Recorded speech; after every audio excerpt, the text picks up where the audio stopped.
In the land of Aradiel, nestled between mountains, kissed by morning light and rivers that whispered songs of old, there lived a people once devoted to the ways of the Lord. But over time, their hearts began to crave not holiness, but power, not the voice of God, but the rule of a man.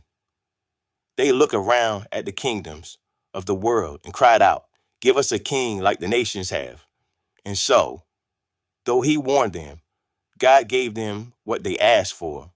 His name was Malik, charismatic, bold, charming to some, but within his heart was pride, and in his hand was a sword, not guided by justice, but by desire. At first, the people rejoiced. Malik built statues, threw festivals, and filled the streets with music and indulgence. Temples were replaced with towers. Priests were silenced. The prophets mocked and run out of the city. But not everyone joined in. A remnant remained. Quietly, they prayed in caves and valleys. They remembered the words of old. They raised their children in truth and sang songs by candlelight while the rest of the land danced in the flames of deception.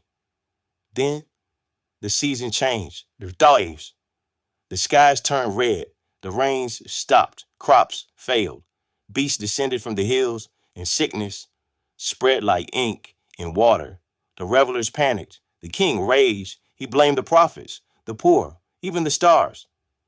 But still, in the hills, the faithful were safe. Their sheep remained strong. Their wells stayed full. Their homes stood while cities crumbled. They were mocked for their faith. But now they were untouched by judgment because they never wanted the king. They wanted God. The ones who cheered for Malik, who bowed to his image, who mocked the ways of righteousness, they suffered under the very man they praised. In time, Malik himself fell, alone, afraid, and forgotten. And from the ashes of his kingdom rose the prayers of the faithful, still whispered in the wind. Because in the days of the wicked king, God never forgot his own. He never fails to protect those who are his.